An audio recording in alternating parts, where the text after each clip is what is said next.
उन्होंने विजय खोजा, जिसे आज हम वारंगल के नाम से जानते हैं।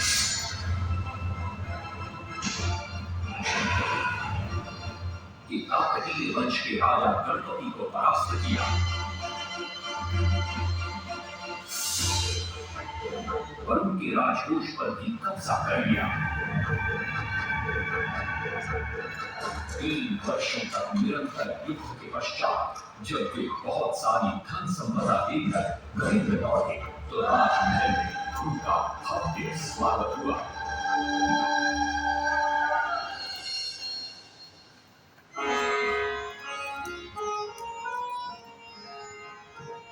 राजमाता कस्तूरी देवी पुत्र नरसिंह देव की वीरता से बहुत प्रसन्न हुई और पुत्र के सामने अपने मन की इच्छा प्रकट की। कहा, तुम्हारे पिता ने शंख क्षेत्र पुरी में भगवान जगन्नाथ का भव्य मंदिर बनवाया है। मैं चाहती हूँ कि तुम पद्म क्षेत्र कोणार्क में उससे भी भव्य और विशाल सूर्य मंदिर बनवाओ। किंतु नरसिंह देव माता से प्रति प्रश्न करते, सूर्य मंदिर ही क्यों, और वो भी कोणार्क में? तब राजमाता कस्तूरी देवी बतलाती, द्वापर युग में भगवान श्री कृष्ण के पुत्र सांब बड़े ही सुंदर और सुकुमार थे। वो नारद मुनि को चिढ़ाया करते थे। एक दिन नारद मुनि ने सांब को सबक सिखाने की योजना बनाई और उन्होंने सांब की सुंदरता की प्रशंसा कर उन्हें गोपियों के साथ जल क्रीड़ा करने को उकसाया।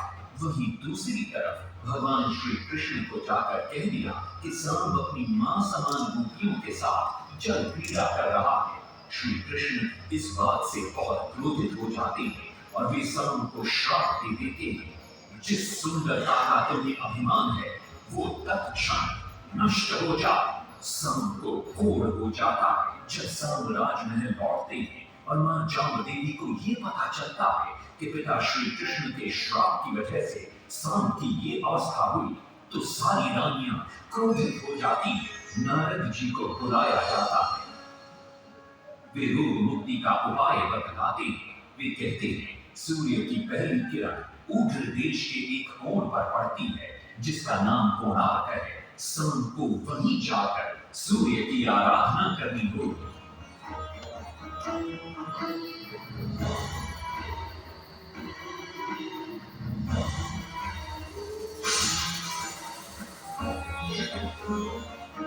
बहुत ही लंबी और कठिन यात्रा के पश्चात सांब अपने सैनिकों और सेवकों के साथ कोणार्क की चंद्रभागा नदी के तट पर पहुंचते हैं और 12 साल की कठिन तपस्या के बाद सूर्यदेव प्रसन्न होकर प्रकट होते और सांब को रोग मुक्त होने का वरदान देते। पुत्र, आज रात्रि के चतुर्थ प्रहर में स्नान करते समय नदी के तल में तुम्हें एक वस्तु मिले, वो मेरा ही प्रतिरूप हो। उसका स्पर्श पाते तुम इस कोढ़ रोग से मुक्त हो जाओगे। स्नान के पश्चात सांब जब नदी से बाहर आते तो वो रोग मुक्त हो चुके होते। उनके हाथ में एक छोटा सा पत्थर, उनके सुंदर और सुकुमार शरीर को देखकर सारे अनुचर और सिपाही प्रसन्न होते। सांब उस पत्थर को वहीं स्थापित कर एक छोटा सा मंदिर बनवाते। लेकिन जब उन्हें ज्ञात होता है कि सूर्य पूजा का विधि विधान यहाँ किसी को पता नहीं है, तो वे चिंतित हो जाते हैं। वे ध्यान में बैठते, सूर्य देव पुनः प्रकट होते और सांब के पूछने पर बतलाते हैं कि दूर पश्चिम दिशा के देश की मां का ब्राह्मण पूजा की विधि विधान जानते हैं। सांब सात के देश की ओर निकल पड़ते, जो आज का ईरान है। महीनों की लंबी यात्रा के बाद सांब 18 मादा ब्राह्मण परिवारों को साथ लेकर कोणार्क लौटते और सूर्य मंदिर में पूजा शुरू हो जाती है। राजमाता कस्तूरी देवी नरसिंह देव को बतलाती है कि विवाह के कई वर्षों बाद तक जब हम निसंतान थे, मैंने भी उस सूर्य मंदिर में पूजा अर्चना की और तुम पुत्र रूप में मुझे प्राप्त हुए। माता की बात सुनकर नरसिंह देव मां को कोणार्क में संसार का सबसे भव्य और विशाल मंदिर बनाने का वचन देते।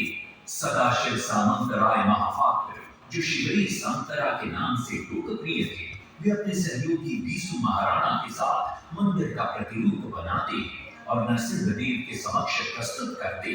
नरसिंहदेव मंदिर का प्रतिरूप देखकर अभिभूत हो जाते हैं और शीघ्र मंदिर निर्माण कार्य आरंभ करने का आदेश देते हैं। दूर दूर से बड़े बड़े पत्थर लाए गए, जितने पत्थर डाले गए सारे टूट गए। हाथ में वो डाला उसमें डाले गए, नहीं पता डाला सारे टूट गए। सिर्फ एहसान तेरा हुए परेशान, किस विधि मंदिर बने। सिर्फ एहसान तेरा हुए परेशान, किस विधि मंदिर बने। एक दिन वे चिंतामग्न कोणार्क लौट रहे थे, तभी उन्हें प्यास महसूस हुई।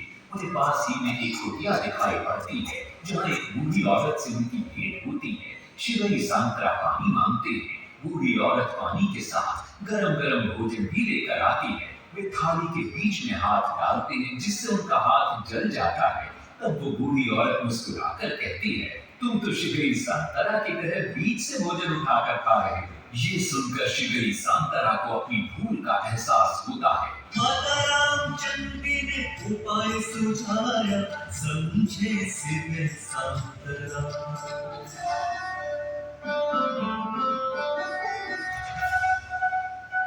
तत्पश्चात वो किनारे से पत्थर गलवाना शुरू करते हैं और मंदिर निर्माण का कार्य तेजी से आगे बढ़ने लगता है। 1200 शिल्पियों में 12 वर्ष में मंदिर बनाया। घोड़े साथ सजा घर रथ में, सब जो चढ़ बताया।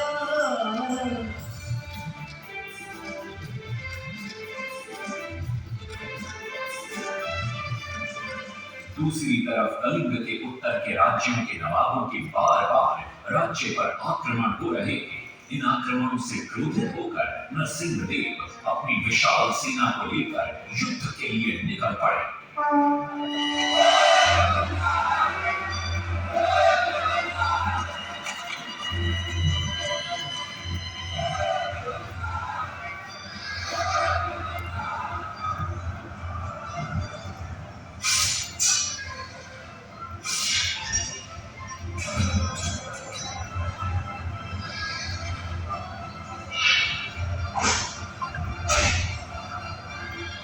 शक्तिशाली गौड़बंग के नवाबों को भी युद्ध में परास्त कर दिया और उनसे प्राप्त सारा धन अपने कब्जे में लेकर सूर्य मंदिर के निर्माण कार्य में लगा दिया। 1200 कारीगरों के अथक प्रयास से 12 साल बाद विशाल और भव्य सूर्य मंदिर बनकर तैयार हुआ। उस समय के लोगों में वास्तु शास्त्र, ज्योतिष शास्त्र और खगोल शास्त्र का जो ज्ञान था, उसे देखकर आज के बड़े बड़े वैज्ञानिक भी आश्चर्यचकित रह जाते हैं। कई प्रयासों के बाद भी मंदिर के गुंबद पर कलश स्थापित नहीं हो पा रहा था। क्रोधित नरसिंहदेव ने आदेश दिया कि कल प्रातः काल तक यदि कलश स्थापित नहीं हुआ तो सबके सर धड़ से अलग कर दिए जाएंगे। सभी शिल्पकार घोर चिंता में डूब जाते हैं।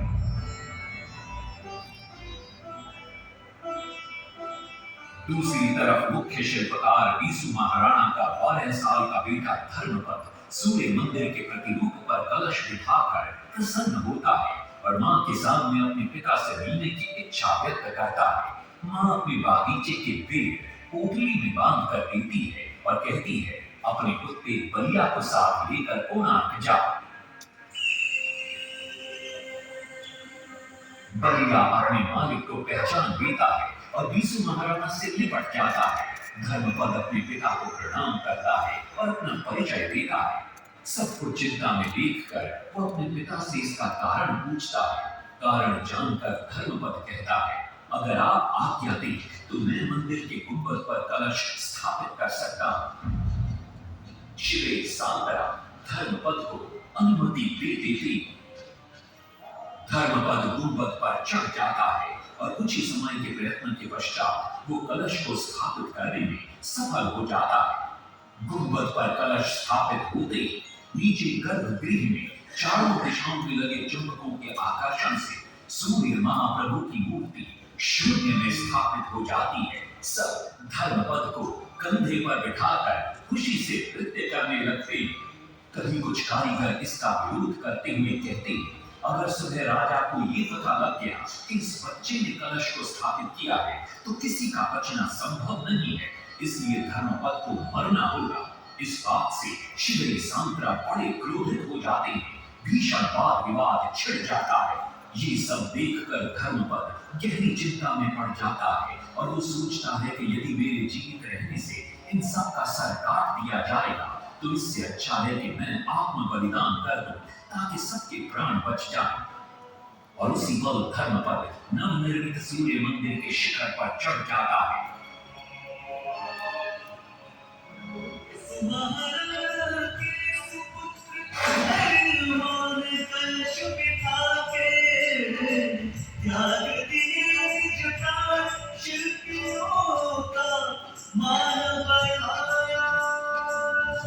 शास्त्र के अनुसार बना सूर्य मंदिर,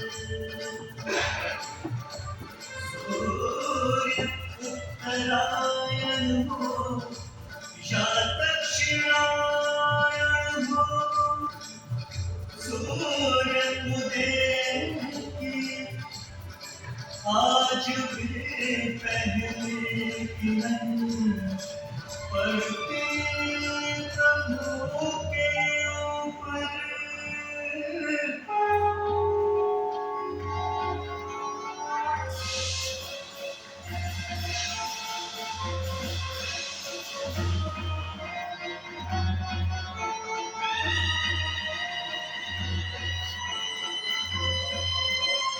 तभी वहां नरसिंहदेव भी आ पहुंचते हैं।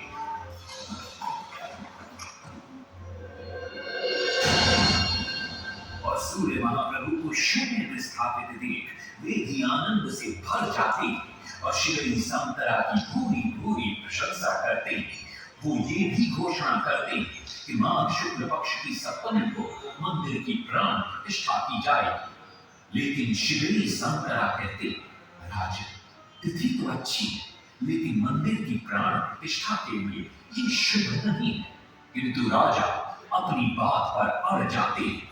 शिवरी सांतरा को दुख होता है और कोई वाद विवाद किए बिना वे हमेशा के लिए वहां से चले जाते हैं।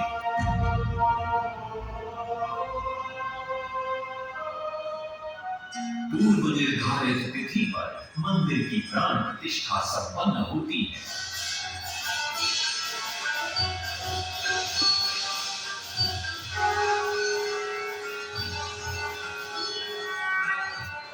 लेकिन कुछ दिनों बाद अमंगल होना शुरू हो जाता है।